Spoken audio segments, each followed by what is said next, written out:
ചേച്ചി, ഞാനൊരു കാര്യം പറഞ്ഞ നിങ്ങൾ രണ്ടുപേരും കൂടി അത് നടത്തി തരൂ. നീ പറ. ഏട്ടനോ നന്ദിനിയോ ഇന്നത്തെ വിവാഹ നിശ്ചയത്തിന് പങ്കെടുക്കരുത്. ഇനിയിപ്പോ ഇതിന്റെ പേരിൽ ആരെങ്കിലും എന്തെങ്കിലും ചോദിച്ചാ അതിന്റെ മറുപടി നമുക്ക് പറയാം.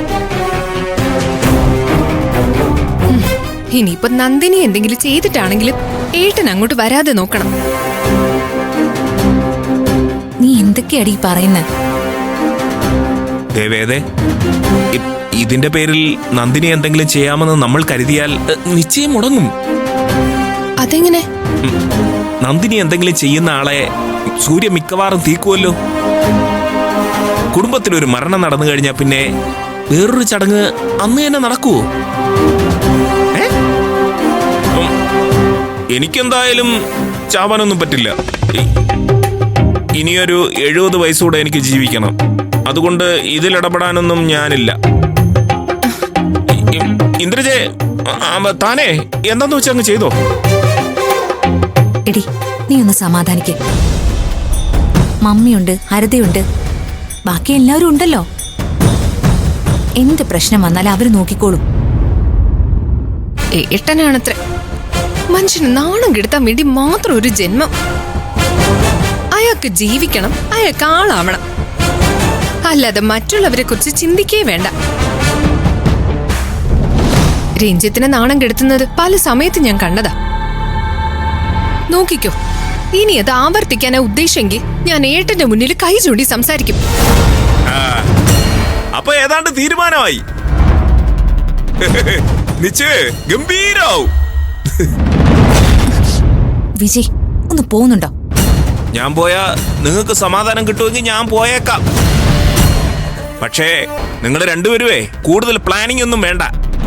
കാരണം നമ്മൾ എന്ത് പ്ലാൻ ചെയ്താലും അത് മാനത്ത് കാണുന്ന ആളാ സൂര്യ. കേട്ടോ? പ്ലാൻ ചെയ്യല്ലേ.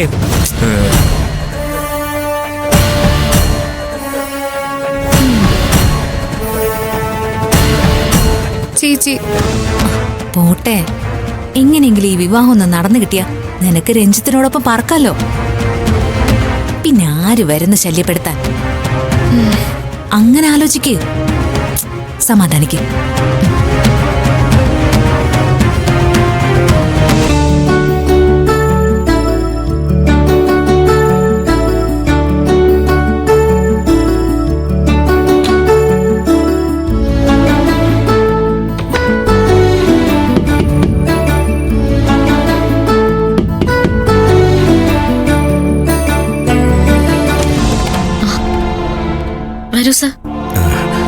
സൂര്യയോടൊരു കാര്യം പറയാനുണ്ടായിരുന്നു.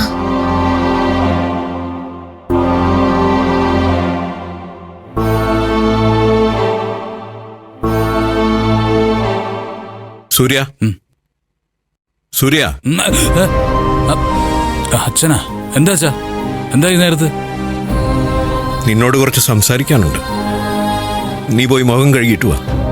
ഓക്കെ, അച്ഛൻ പറഞ്ഞോ. ചെന്ന് മുഖം കഴുകിയിട്ട് വാ.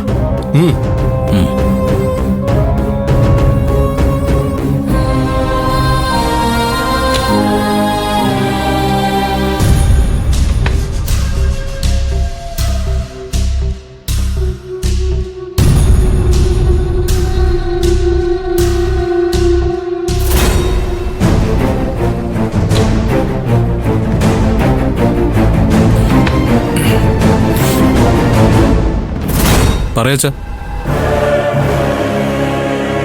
നീ ഇരിക്കേ. എന്താ അച്ഛാ? ഇന്ന് വേദമോളുടെ വിവാഹ നിശ്ചയ. എന്താ നിന്റെ ഉദ്ദേശം? ഇന്നലെ നീ കാണിച്ചു കൂട്ടിയതൊക്കെ ശരിയായിരുന്നു എന്ന് എനിക്ക് തോന്നുന്നുണ്ടോ? ഒരു കൂട്ടം ആളുകൾ ഒരുമിച്ച് നിൽക്കുമ്പോൾ ഒരാളുടെ ശരി മാത്രം നടപ്പിലാക്കണമെന്നൊന്നും വാശി പിടിക്കരുത്. ഉദയശങ്കർ പത്മയുടെ ആങ്ങളെ. പക്ഷെ അതേ സ്ഥാനത്ത് മറ്റൊരു കുടുംബമായിരുന്നെങ്കിലോ? ഇന്നലെ എന്തായിരിക്കും സംഭവിച്ചിരിക്കുക? ഇന്നലെ തന്നെ അവരെല്ലാം അവസാനിപ്പിക്കുമായിരുന്നില്ലേ? സൂര്യ, നിന്നെ എനിക്ക് മനസ്സിലാവും. നിന്റെ പ്രതിഷേധവും എനിക്ക് മനസ്സിലാവും. പക്ഷെ അത് പ്രകടിപ്പിക്കേണ്ട സമയം ഇതായിരുന്നില്ല. ഐ എം സോറി അച്ഛാ. ഈ രഞ്ജിത്തിന്റെ കാര്യം ആലോചിക്കുമ്പോ എനിക്ക് ഇങ്ങനെയൊക്കെ പെരുമാറാൻ പറ്റുന്നുള്ളൂ. എനിക്ക് അവനെ ഇഷ്ടമല്ല. വേദയ്ക്ക് അവനെ ഇഷ്ടമാണ്. അവൾ ആ ഇഷ്ടം തീരുമാനിച്ചത് ആലോചന വന്നതിന് ശേഷമാണ്. രഞ്ജിത്തുമായി പരിചയപ്പെട്ടും സംസാരിച്ചും കഴിഞ്ഞതിന് ശേഷമാണ്. അവൾക്കെന്താ ഒരാളെ വിലയിരുത്താനുള്ള കഴിവില്ലേ? അതിനുള്ള വിദ്യാഭ്യാസമില്ലേ? എന്റെ അച്ഛ, അവൾ എല്ലാ കാര്യങ്ങൾക്കും അമ്മയെ ആശ്രയിക്കുകയുള്ളൂ. അമ്മ പറയുന്നത് എന്തോ അതാണ് അവൾ അനുസരിക്കുന്നത്. ചെയ്യാൻ പോകുന്ന അബദ്ധം എന്താണെന്ന് അവൾക്ക് മനസ്സിലായിട്ടില്ല. പത്മയുടെ സഹോദരന്റെ മകൻ, ഉന്നത വിദ്യാഭ്യാസമുള്ളവൻ, നല്ല രീതിയിലും ബിസിനസ് നടത്തിക്കൊണ്ടു പോകുന്നവൻ, ഇത്രയും ദിവസം നമ്മുടെ കൂടെ ഉണ്ടായിട്ടും അയാളിലൊരു പ്രശ്നം മറ്റൊരാൾക്കും കണ്ടുപിടിക്കാൻ സാധിച്ചിട്ടില്ല സൂര്യ. ചെറിയ ചെറിയ ഈ ഈഗോസിന്റെ പേരിൽ നീ വെറുതെ പ്രശ്നമൊന്നും ഉണ്ടാക്കരുത്. ഞാൻ പ്രശ്നം ഉണ്ടാക്കുന്നത് എനിക്ക് വേണ്ടിയിട്ടല്ല, എന്റെ സഹോദരിക്ക് വേണ്ടിയിട്ടാ. വ്യക്തമായി തിരിച്ചറിയാത്ത ഒരാളെ വിവാഹം കഴിച്ചു കഴിഞ്ഞ് അവളുടെ ജീവിതം അപകടത്തിലാവരുത് എന്ന് തോന്നിയതുകൊണ്ടാ.